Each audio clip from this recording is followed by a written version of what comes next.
कथा आती है कि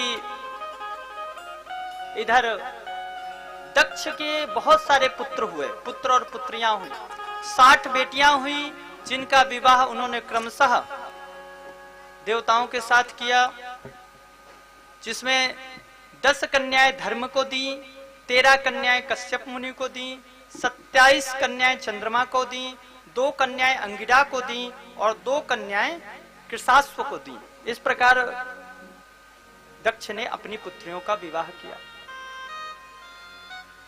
फिर मां जगदम्बा की कृपा से जगदम्बा का ध्यान किया, तब मां सती भी गर्भ रूप में दक्ष के यहाँ, दक्ष पत्नी के यहाँ आई।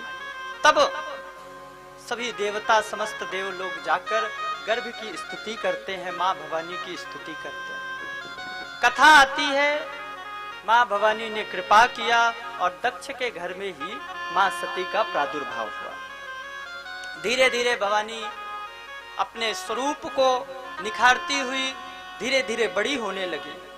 और उस समय मां भवानी जब बड़ी हुई तब उन्होंने एक नंदा व्रत नाम को, नंदा नाम के व्रत को किया और उस व्रत के प्रभाव से भगवान शिव को प्रकट किया।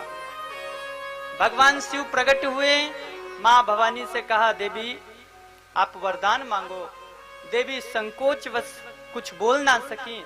तब भगवान ने स्वयं कहा कि भव तुम मम भार्याति, आप मेरी पत्नी रूप में मैं आपको स्वीकार करता हूं। तब सती जी ने प्रार्थना करी है और भगवान शिव ने ब्रह्मा जी को आदेश दिया है। ब्रह्मा जी ने दक्ष के यहाँ जाकर दक्ष को आदेश किया। तब दक्ष प्रजापति भगवान शंकर के पास आए हैं और शंकर जी से प्रार्थना करी। ये सब लीलाएं किस लिए हुई? सृष्टि के विकास के लिए। भगवान शंकर देवताओं के लिए ही विवाह के लिए राजी हुए।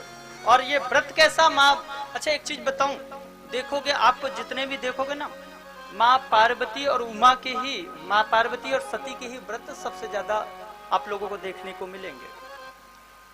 क्यों? और लोगों के क्यों नहीं मिलते व्रत? क्योंकि मां पार्वती जितने भी व्रत करती हैं भगवान शिव के लिए, वो सब हमारे जीवन में साध्य हैं। मां पार्वती के ही आपको ज्यादातर व्रत मिलेंगे, जो भी शिव जी के समान ही, शिव जी के ही व्रत मिलेंगे। तो मां भवानी ने बड़ा सुंदर व्रत किया है।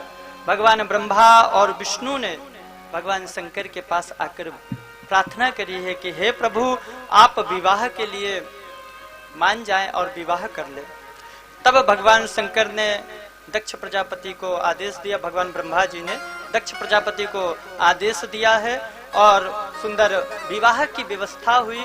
और प्रभु भगवान शंकर बारात लेकर आए और बारात लेकर आए और दक्ष प्रजापति के यहाँ पहुंचे। सुंदर ब्रह्मा जी आदि समस्त देवी देवता पहुंचे। सुंदर विवाह उत्सव हुआ। विवाह के पश्चात भगवान सती को लेकर कैलाश पर्वत पधारे। अब देखिए, यहां से कथा निकलती है कि भगवान शंकर का विवाह हुआ और भगवान शंकर कैलाश पर्वत पधारे।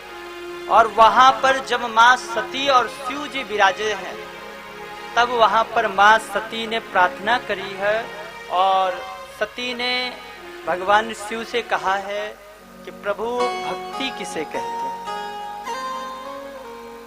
संसारी मनुष्य जब अकेले होता है तो काम की बात करते हैं, और हमारे भोलेनाथ और मां सती जब अकेले हैं, विवाह के पश्चात एक साथ बैठे हैं, तब उनके बीच में सत्संग हो रहा है।